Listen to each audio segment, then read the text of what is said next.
Alrighty guys, so let's talk about the BLEShark Nano. This video is going to be a review. I've had this for a little less than a week, but I've been on it nonstop, so I kind of get the feel for the device itself. For those of you who don't know, this is the BLEShark Nano, okay? It's a multifunctional pen testing device, and it's built with an ESP32C3 Xiao. Alright, it has Bluetooth, Wi-Fi, and IR functionality, basically all in this little device here, okay?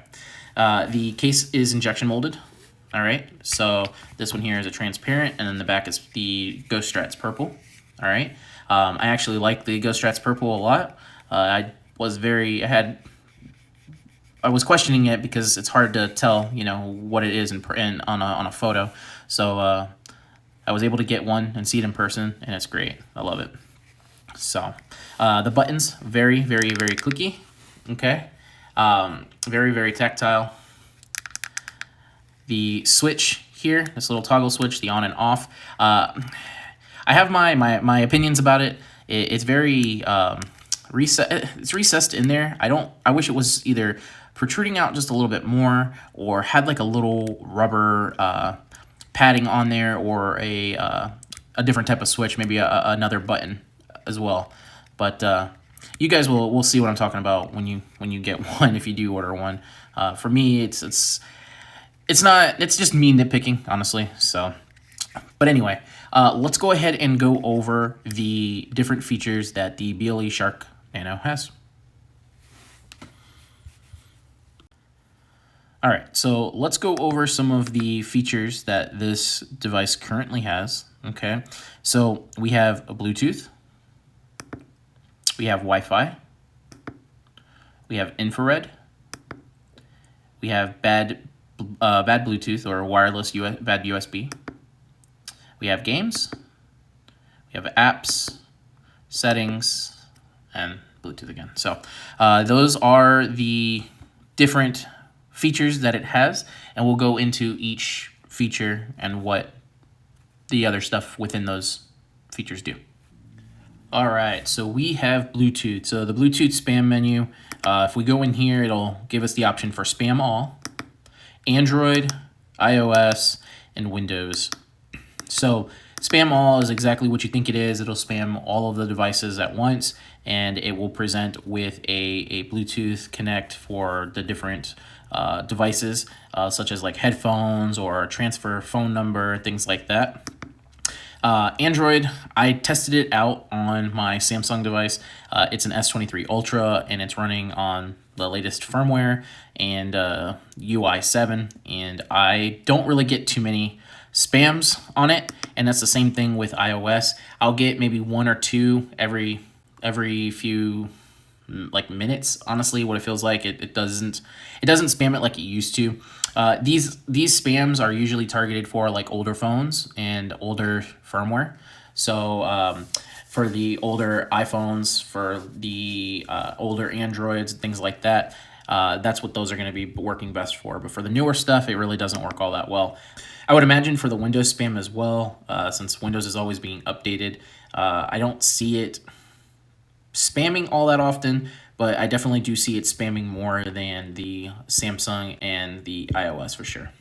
So that is it for the Bluetooth spam, and we'll go to the next one. All right, so first we have Wi-Fi, okay? So the Wi-Fi menu. So we'll have captive portal, we have spam AP, we have Deauth, so disconnect devices, we have Deauth Checker, evil portal, and then exit. Okay, so let's go ahead and talk about Captive Portal. Captive Portal, what is it? So Captive Portal is a web page that is displayed to users when they connect to a Wi-Fi network. It's commonly used in like places like coffee shops, hotels, airports, restaurants, that kind of place. So anywhere that you user must interact with a portal to access the internet. So example, when you go to a coffee shop like Starbucks or a restaurant and you need to get on their Wi-Fi and you connect to their network, and a page pops up and it asks for an authorization for you to connect, that's what Captive Portal is. Okay, so essentially what we would do here, okay, is we will go ahead and select the Captive Portal. Let's go ahead and do that again there. All right, so we would just do that. All right, so right now it already has a basic captive portal essentially set for us. All right, and we can go ahead and set our own custom one in the settings option, which I'll go over a little bit later. Okay, and essentially what this does is it creates an SSID named portal. All right, and people would connect to that, and it would ask for authorization, and then they would accept it, and then would move on, you know, to be connected to the network. So that's what captive portal is.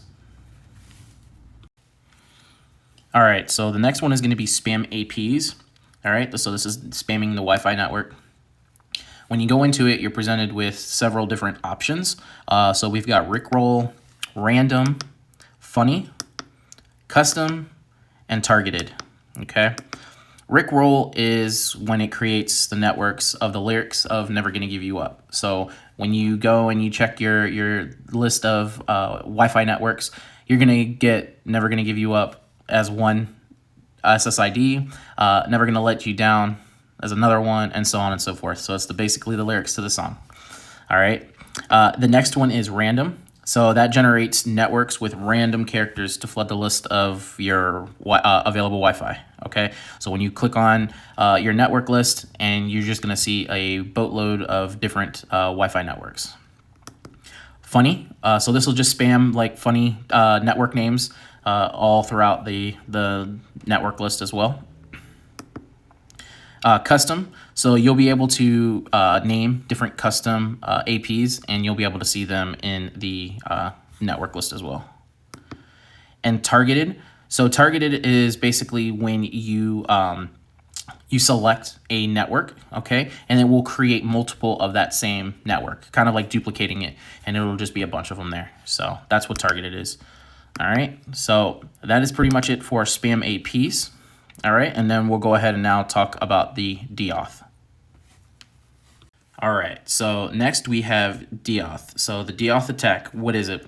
It disconnects your device from a Wi-Fi network by sending false Deauth packets to the network. This feature is intended for like security and pen testing and things like that, for people to troubleshoot a network and vulnerabilities and things like that. So what we're gonna do is we're gonna go ahead and open the Deauth. All right, it's gonna go ahead and scan for a network. Okay, you would just go through different networks. So I've got my Ghost ESP there. Okay, and we can spam it. And essentially what that does is it sends those packets to the network and basically causes everything on that network to disconnect. All right, now I don't recommend doing this out in public. Use this on your own network. Okay, it's not cool to try to be funny and doing this on someone else's network. Okay, so I'm just letting you know now, it's not cool. Use it on your own network. Okay, so that's pretty much what Deauth. So that's pretty much what Deauth does. It'll just knock things off of the network. Okay, and then those devices will try to come back online, and then we'll try to create a handshake for you to then later on gather and use like Hashcat or Wireshark to crack the password. All right, so the next one is Deauth Checker. Okay, so this will basically check to see if your network is under an attack, essentially. So I'm going to use my Flipper 0 to attack my Wi-Fi and Deauth, and you're gonna go ahead and see what the screen says when it detects that. I'm gonna go ahead and do that now. All right. So it says, warning, Deauth attack detected. Okay, that's basically me attacking my network and disconnecting everything from there. Okay, also let's take a look at the Ghost ESP board. Okay, from Rabbit Labs. This is an amazing board, awesome NeoPixels. I'll be doing a video on this as well. All right, back to the Nano. So that is what the Deauth Checker is.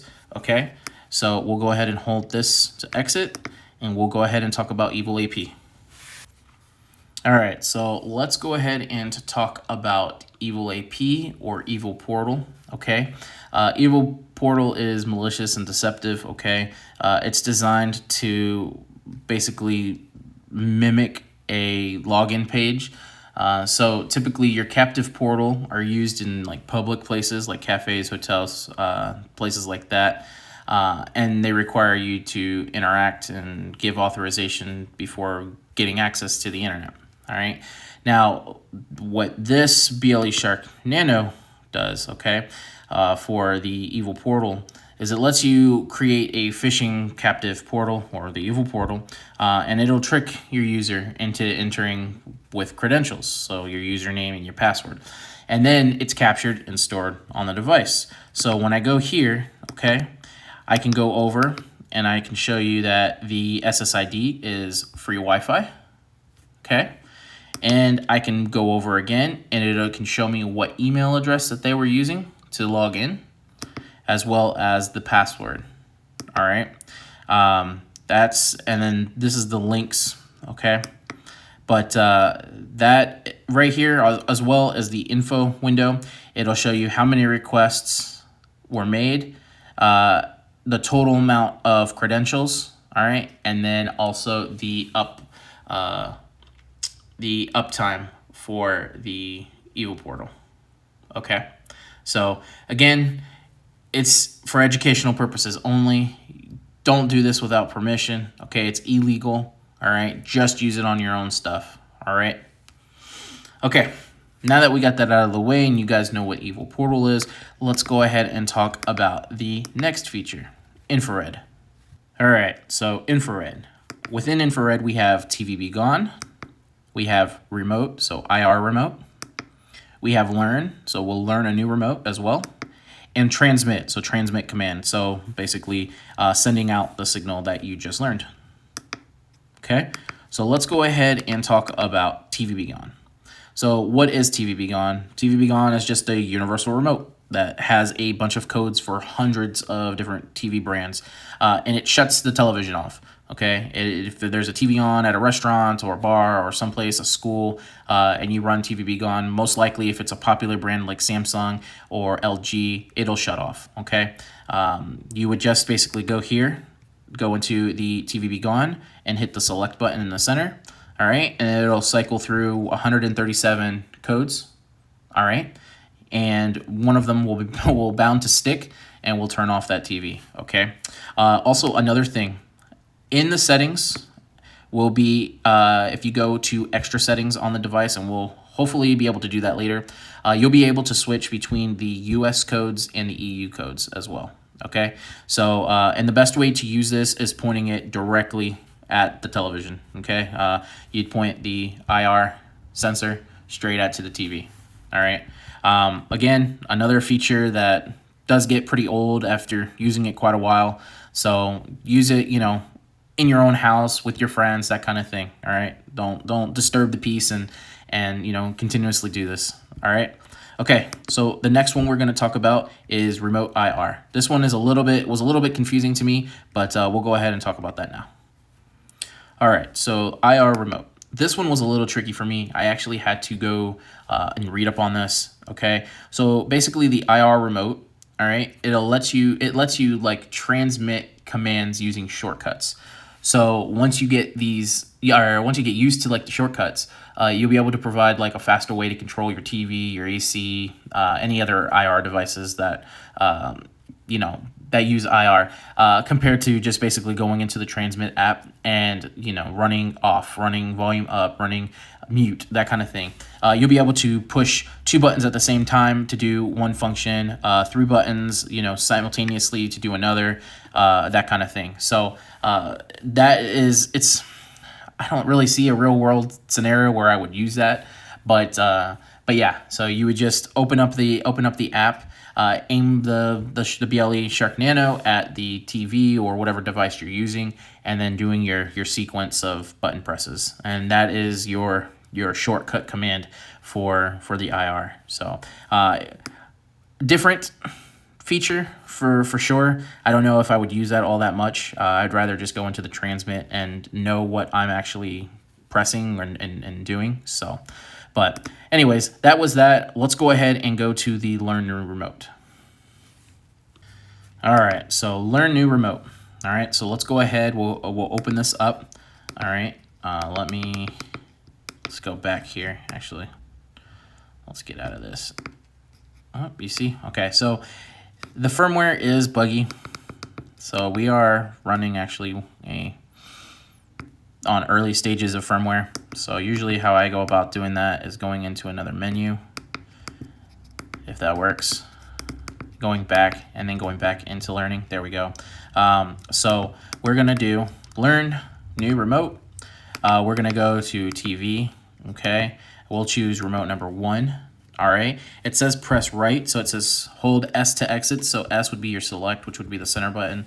I'm just gonna hold this. Okay, not 100% sure, but we're gonna go ahead and we're gonna bring out our flipper. All right, I'm gonna go to infrared, and I'm going to go to some of the universal remotes, TVs, and I'm gonna go ahead and send a signal to the remote. It said saving. See, save, save, save. I'll go ahead and pause that. I'll go ahead and do channel up for the down arrow. We'll do volume or channel down for the next one. Okay, and then that's basically all the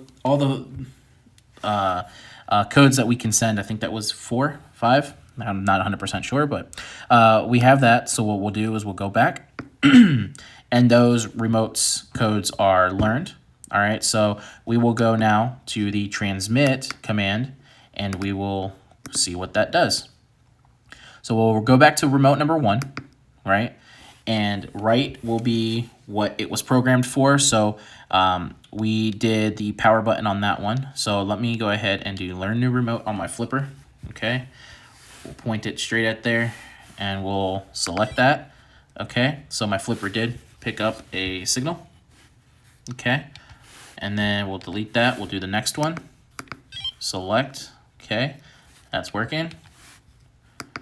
Again, it's working. All right, so that's how you essentially program the BLEShark Nano to learn a new remote. Okay, I don't have a lot of IR stuff in my house. Most of my remotes are either Zigbee or Bluetooth. Okay, so IR is hard to come by here. So that's why I use my flippers to kind of demonstrate, some of the IR stuff. So let's go ahead and go back. All right, and the next one that we will be talking about is bad BT. All right, so bad BT is a Bluetooth ducky script. Okay, it's an injection tool that allows you to deliver custom payloads to a Bluetooth device. All right, this allows us to automate interactions, demonstrate security vulnerabilities, and test device resilience. Okay, unfortunately, you do need to connect to that device Bluetooth, and you need to pair it. Okay, so you do need to pair it with the device that you are going to essentially attack.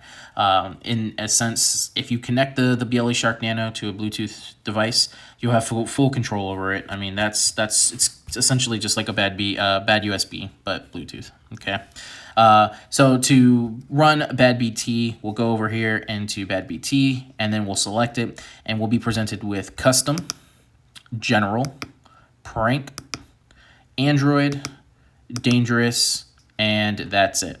Okay, so you can go through these different ones. Custom is basically you can make your own script, upload it onto here, and then use it that way. You can do general. All right, so these are just general: open website, jiggler, Hall effect, hacker typer, wake up, notepad, system info, clipboard, and then close apps. Okay, prank.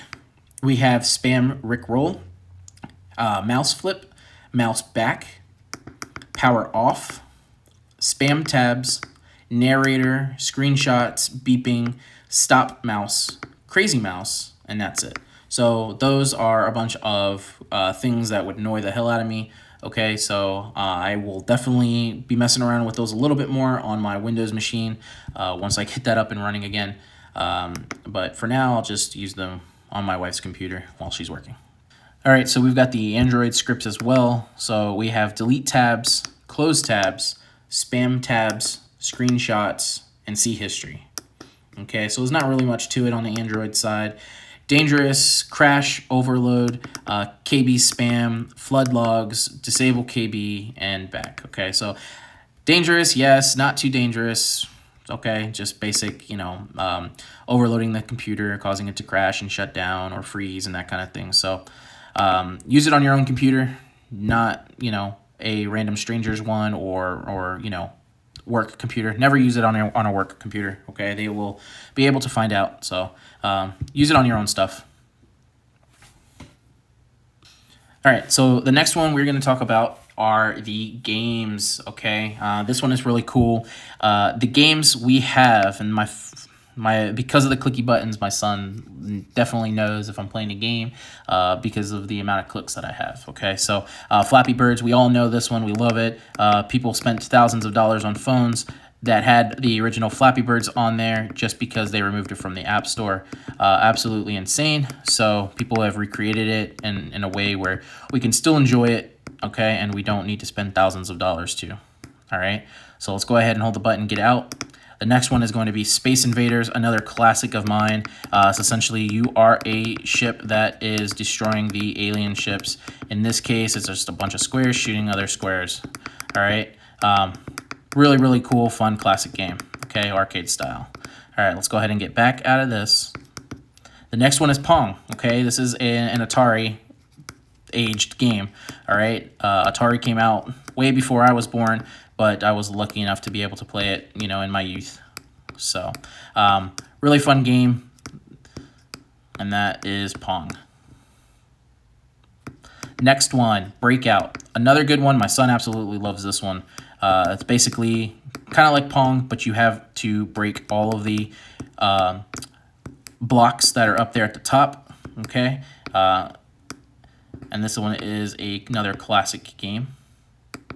And I feel like it's awesome to be playing it on screens like this, so.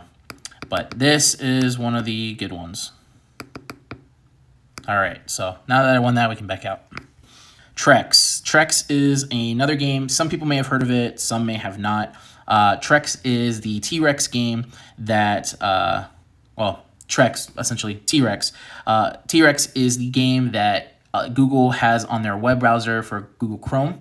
Okay, so when you're having difficulty connecting to the internet or a web page, while waiting, it'll ask you if you want to play a game, and this is the game that you're playing. Instead of a block like I am, you are a little miniature T-Rex, and you're jumping over cactuses. All right, and this is another fun game, another little arcade style game. Nothing too crazy, nothing hard about it. Just having fun while you're waiting for your web page or your internet to come back. All right, so that is T-Rex. All right, racing game. This one is pretty cool. This says demo, so I'm not 100% what the actual game is fully like. But if it's anything like the demo, this is absolutely insane. This is really cool. And it plays very well on this. And I kind of get the theme here. Everything is blocked games. And in this, you get 3 chances, all right, to play the game and crash before you have to restart, okay? Now, this is another thing that needs to be fixed in this game and also in some of the menus, and I'll go back real quick and show you as well. But when you hold down the exit button or the select button, it doesn't give that little dial to exit out, okay? So we'll have to turn off the device and turn it back on, all right?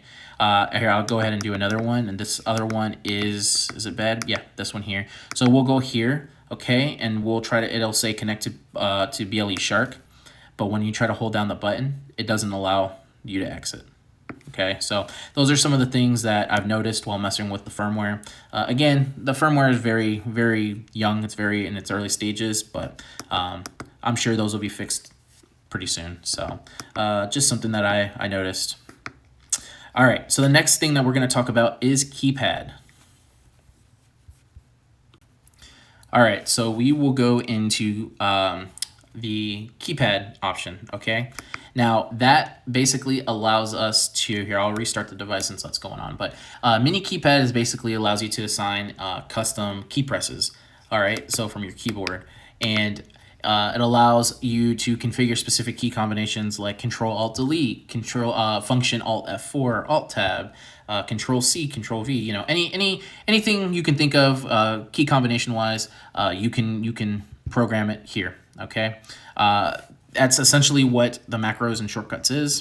All right, text viewer. This is also pretty cool. If you have any kind of text file, you can load it here, and you can just hold the left and right button to scroll and read the text files. Okay, so that's text viewer. All right, the next one is scroller. So the video scroller here, okay, is let's take a look at it really quick.